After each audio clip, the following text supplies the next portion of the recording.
shows was Aaron Spelling. Aaron Spelling. All right, we were going to touch on another appearance you did, The Love Boat. Mm-hmm. What do you recall about those shows? Oh, I love doing them. Aaron Spelling was a wonderful producer and very, very generous. He always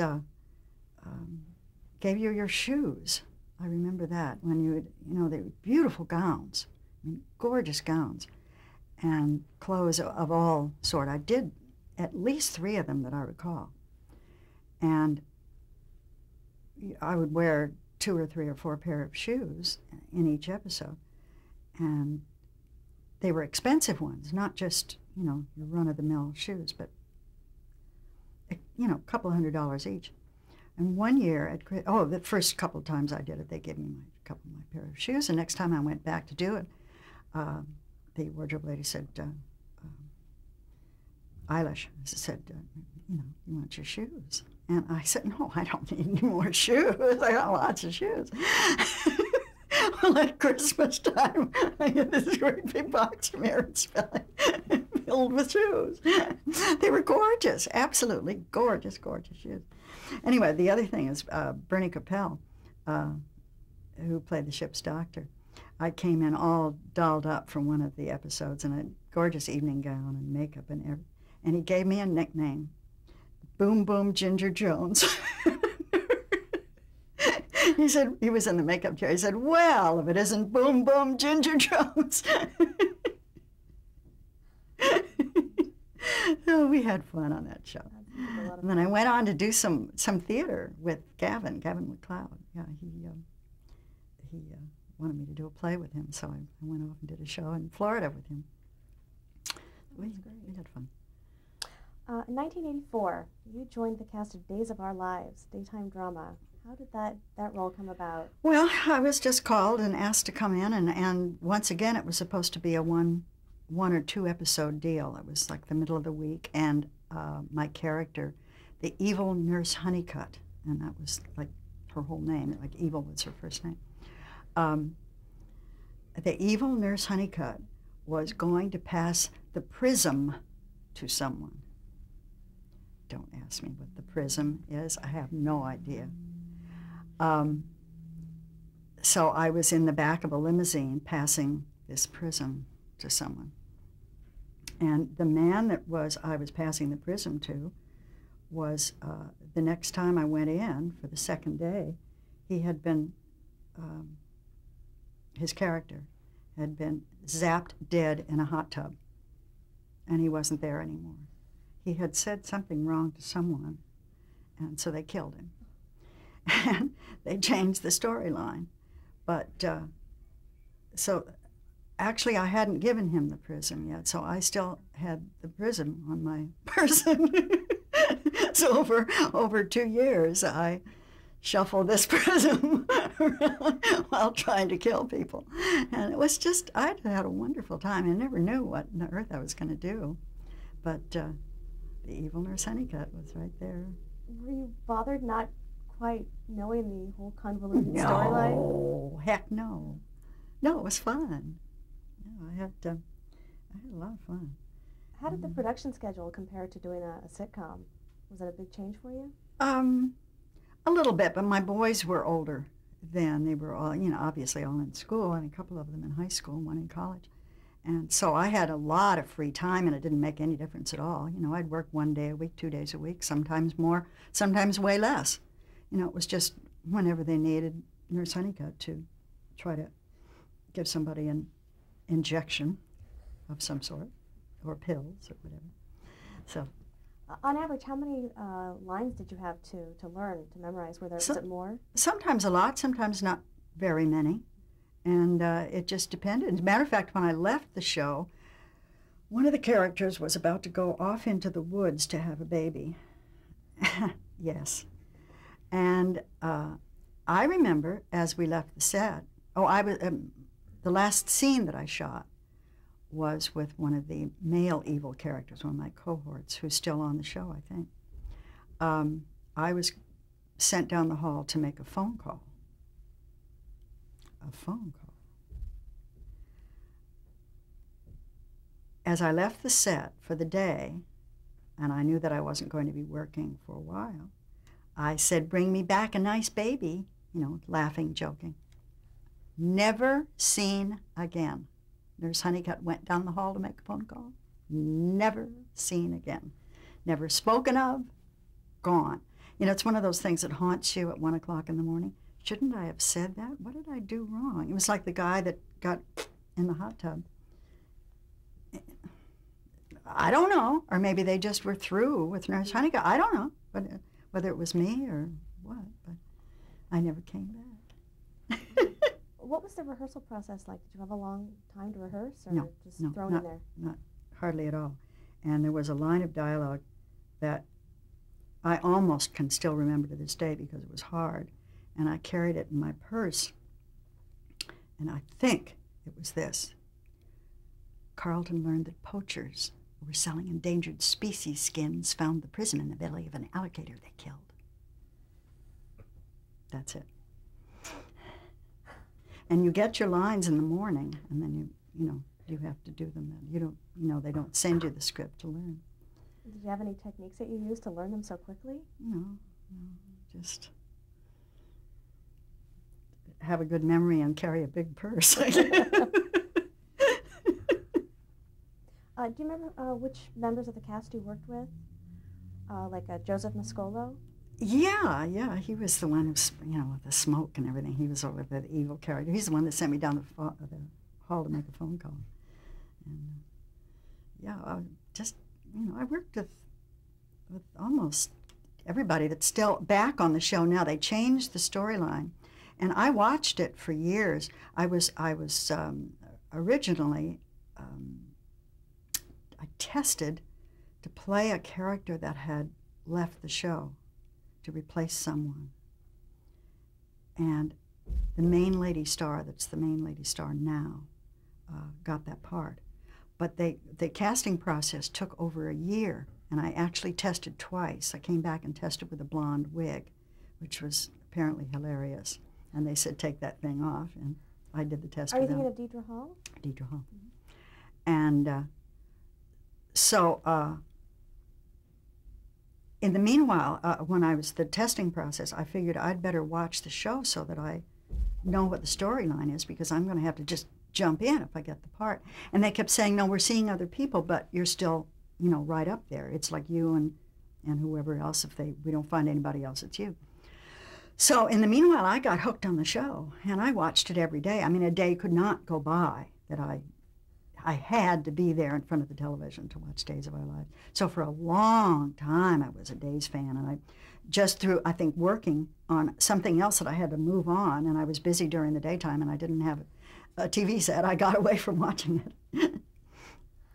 You later appeared on another daytime drama, Santa Barbara. Yeah. What do you recall about that experience? I did Santa Barbara, and I also did Generations, a couple of episodes of that. But that was I had a very bad experience as an actress. It was very scary to me. I was, in my 40s? Which show was this, Santa Barbara? Santa Barbara, probably, yes. I was playing the psychiatrist. And I understand now kind of what happened. Because when I have said in the past my plate was too full, it was way, way over full at that point with emotional things. Mr. Ackerman was battling throat cancer, and he was going to radiation every day. I had children in high school. I had 3 teenagers, and any mother who's ever had 3 teenagers will understand what I'm talking about. It was a tough, very tough time. I was not working as much. I was doing episodic things, but Mr. Ackerman, of course, hadn't worked for a while, and he was quite ill. I came in to do the show, got my dialogue in the morning, and I was supposed to have shot like right after lunch. But the stars had a photo shoot, so they put my schedule off to the very end of the day, which was going to be like 5, 6 o'clock, which was late for them, but they had to do it because of this other photo shoot. So I did the rehearsal in the morning. I had my script, and I had this long speech describing her dream to her or something, or what her dream meant.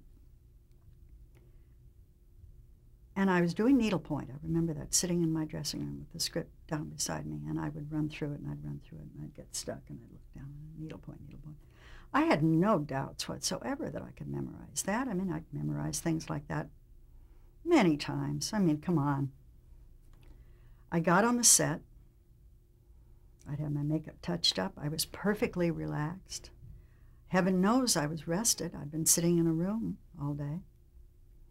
Admittedly not running the lines with anybody, just with myself. Went down on the set, and the young lady came up to me and said, "Would you like to run the lines?" I said, "Sure." So she said her first line, and I went. It was something like hello, something simple. It wasn't there. And she said, "Oh, this happens," and I wanted to get the script over. So we're looking. It was Jeannie. Marcy Walker? I guess it was Marcy Walker. Her name was Jeannie. Anyway, maybe that was a character name. She said, "Oh, this happens, so we'll just look at the script." So I looked at the script. It could have been a foreign language. I couldn't remember a word. Now we go on the set, and I got the shakes. So we sit down. I thought, it'll be all right. I've done this. What's the matter with you, Elinor? Sit down. We start. I don't know anything. And now they're impatient. I said, "But I learned it. I knew it." Well, they had to feed me the words. Fortunately, it was on tape, not live. And it was so embarrassing that the guys on the boom, they couldn't look at me. And it was like, and the crew guys have always been my friends. It was horrible, just horrible. I talked to a person who was a assistant director on Santa Barbara at another time, and he and I were going to do a play together. And he said, "Why didn't you come to the set? And I could have run those lines with you, so you heard another voice giving you your cues." I said, "Because I didn't think I needed it." But that was the last soap opera I did, and I don't care. I never wanted to have to go through that again. But I also think it was because I just had too much going on in my life, too many worries and things, and I was just like not accepting them. I was not accepting the fact that I was actually concerned about this in my life and that in my life.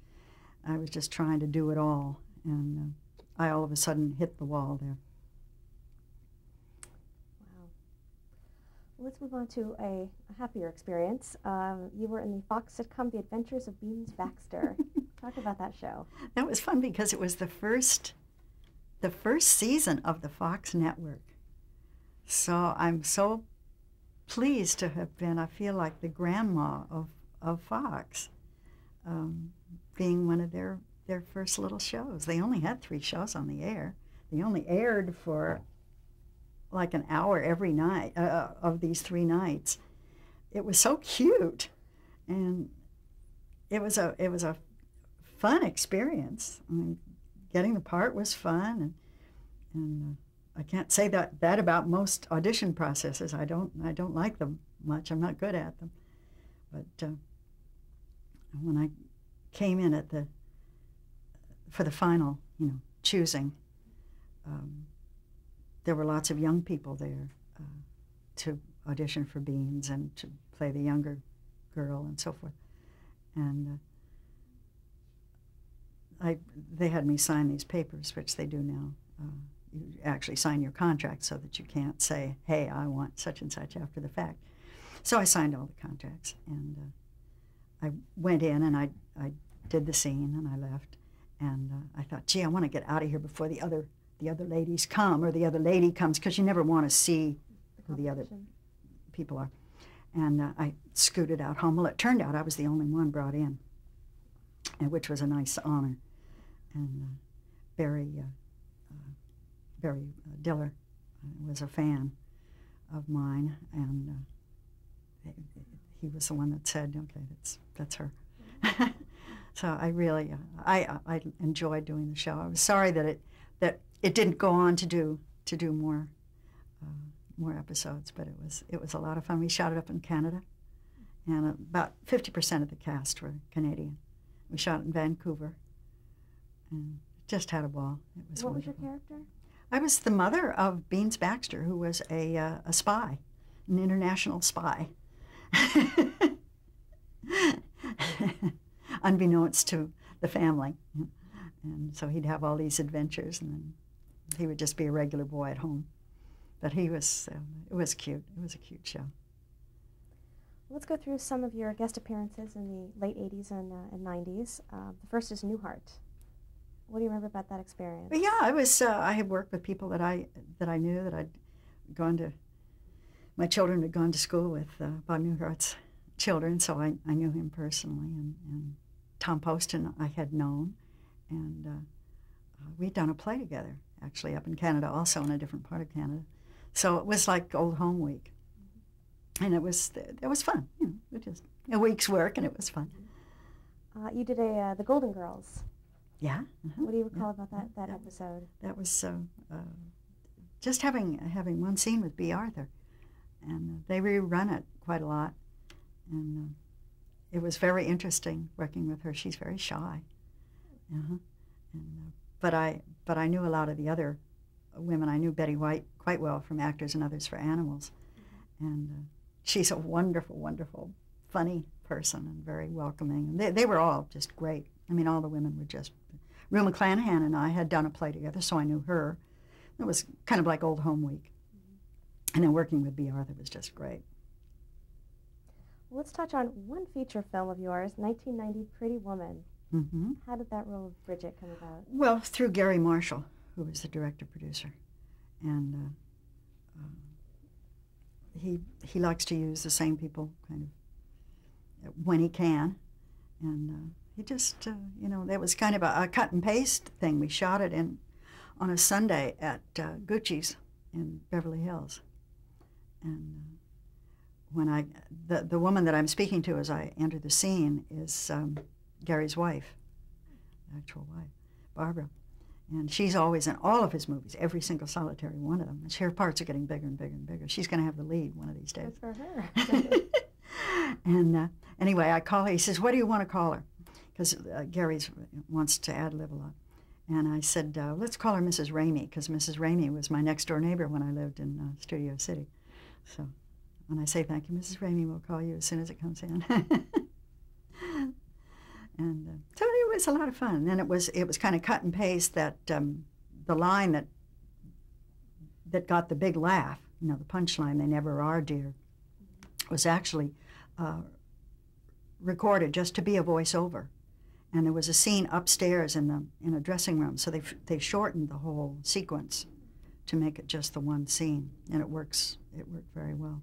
I actually saw it over in Kansas City. I was doing a play there at a dinner theater, and I had turned down a role in a movie because I didn't care for the content. And it wasn't the content of the movie I cared about so much. I didn't like what I was going to be asked to do. And it opened on the same day as Pretty Woman. They were both playing in the same mall theater complex. And I went in to see Pretty Woman. There was a long line to go in. They'd done a good job of publicity, I guess. And there was no line at this other theater to go and see the other movie. And when my scene came on, there was a lot of hubbub, which I thought was very flattering. And then when the line, "They never are, dear," this roar of laughter. And the whole movie was beautifully accepted. I mean, they loved every minute frame of it from the beginning to the end. And I knew it was going to be a big hit, and it was. And the other one is a cult hit, but it didn't do anything. I mean, as far as box office goes, it kind of Did you like working with Julia Roberts? Yes, we only worked. Wonderful. I mean, we only worked together that one afternoon. And once again, I had my nervous Nellies, and I think I made her nervous. And I've always been very nervous until I get going. Let's touch on another quite popular sitcom, short-lived but quite popular, Get a Life, Oh, also yeah. on Fox. Talk a little bit about that experience. That was another return to Fox. And once again, I got this one, I replaced someone. And I didn't want to go to the audition, kind of like not wanting to go to the Father Knows Best audition originally, because I was pretty much retired, and as I have said, I don't do well on auditions. And to knock myself out to go to an audition, it ain't worth it. I don't care what the show is. So I had come home from a charity club meeting. I had my dinner all planned. I was in blue jeans and a t-shirt and sandals. No makeup. I wanted to stay home. It was 4 o'clock in the afternoon. My agent said, get to Hollywood. Well, Hollywood from the Valley, anybody that lives in Southern California, at 4:30, 5 o'clock in the afternoon is not pleasant. It's not a pretty sight. I said, no, I don't want to go. He said, no, it's a series. I said, I don't care what it is. It doesn't make any difference to me what it is because I won't get it anyway. What's the point in my doing it? I don't want to go. Agent said, all right, before we were interrupted, Get a Life. You were talking about how that show came about for you. Oh, yes, I didn't want to go to the audition at all. And my agent at the time said, just go. I don't want to hear you. Go. And he hung up the phone. So I had to. And went in there, and I didn't know. Do you want to continue with the sound? Is it all right? All right, once more, this time with feeling. When I got on the freeway and got into Hollywood, I really knew nothing about the show, except the agent had said, go. Doesn't make any difference, just go. And I was given the script in a very quick, because they were in a hurry. They had, it was the whole end of the day. What I didn't realize, and was soon to realize, that they were starting the next day. With the reading for the network. I mean, it had to be cast right then and there. And the casting director said, this is, the character is the mother of a newspaper boy, and he lives at home. I said, sure, fine. Now, one of my sons had delivered newspapers from the age of 11 to about 13. So I had that in my head. I'm visualizing that in front of, and I'm reading in the office with the producers. One of the producers was Chris Elliott.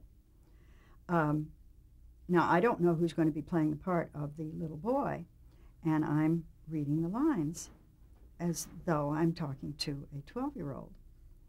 And so they said, would you, after I finished, they had me wait outside. And I didn't know until long after that in another room, way far away, were 4 other women that had read that day. They, too, were waiting to find out who was going to get the part. So I'm waiting there. Actually, no, they sent me home, come to think of it. Yes, they sent me home. By the time I got through the traffic and got home, the phone was ringing, and it was my agent saying that I got the part and that I was to go in tomorrow to read with the whole cast in front of the network, and that the final decision would be made that next day. That was it. So the other ladies that were sitting in this other room were let go. I would imagine they still had them in a holding pen, because if I hadn't been passed muster by the network, okay, next. Anyway, I went in the next day. Everything was fine. I went to the farmer's market. They said, call us in a half an hour. Call your agent in a half an hour, and you'll know whether you got the part or not. So I went to farmer's market to do my marketing, and called on a payphone, and he said, yeah, I got the part. You start rehearsals tomorrow morning. So what did you think when you found out that your paperboy son was not the 11 to 13-year-old you thought he was? I laughed. I thought it was terrific. I thought it was hilarious. And when I still had a boy at home who was pushing 20, I think, at that time. I think. He did 20, 21, something. He was still at home. And when I told him what the premise was, he said, I'm out of here. And he did. He moved. So what was your character's relationship to her son? Did she treat him like a 12-year-old, or did she treat him like an adult? No, Or should be gone? Well, she treated him like he deserved to be treated. And Chris's character is not at all Chris's character in real life, but the character that he played was such a doofus, and I don't think you can analyze it or say what it was, what any of us did. It was all very surreal, and we never, Papa and I never got out of our pajamas and slippers. And that happened way early on. I don't know quite why. I actually had wardrobe a couple of times, a regular dress, I think, one time. But they or the network or somebody just kind of liked the idea of us always being in our night clothes. And it was so fun. It was something to have a little connection to. It helped you with the character somehow to be a little bit bizarre. And then you don't have to do it. You don't have to do it, or you don't have to remark on it or say anything about it. You can just go on about your business and learn your lines and say them and have a good time, because that costume is kind of doing it for you. And it was wonderful to have that little bit of something to hold on to. I actually I was invited to ride in a parade, and they requested that I ride in my robe and slippers. You said Chris is not like his character. What is Chris Elliott really like? Very, very gentlemanly, very well-spoken, very polite, regular person. And it's a married man with a family. The last time I knew, he had 2 daughters, and he may have more now, I don't know. And what about working with your other co-star, Bob Elliott? He's very quiet, and it was because of him that we didn't come, that I didn't come back for more of the second year. Actually, we shot, he just refused to do it. He and his wife, he's an artist, watercolor artist, and he lives in, I believe it's Maine. It's either Maine or Connecticut, but northeast. Loves being there. Did not like California, did not like Los Angeles or the traffic. He didn't like the process of doing the show. Their house had been broken into here one time when they were shooting. They'd gone away for the weekend. He came back and found a vagrant or something had come in and trashed the place. It was awful. And he was just not happy here at all. So when the show was picked up for a second year, he said, that's wonderful, Chris, but I'm not going to be part of it. And so there were various options to either not have us in it, make some excuse for not having Dad and have Mother alone. That wasn't going to work. Or do what they did, was get as many little script scenes together for as many little episodes as they could. And we'd shoot as many as we could in one day. And that's what we did. They had 5 prepared. We shot scenes for 3. And they just interjected them into the episodes that they belonged into. They were sort of like standalone scenes. And that was too bad, because in the meanwhile, while we were shooting the original year, Mr. Ackerman died rather suddenly. And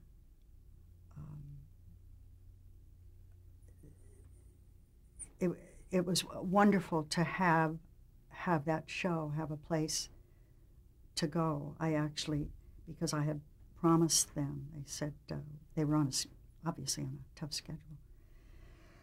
I said, you have to come in on Monday no matter what happens this weekend. And I said, I will, I'll be here. And he died on early Sunday morning, and on Monday morning I was at the studio in makeup and shooting. And they, mercifully, it was one of those where I just had a couple of scenes, and we worked until about up to lunch hour. Okay, we'll stop right there. That wasn't a minute.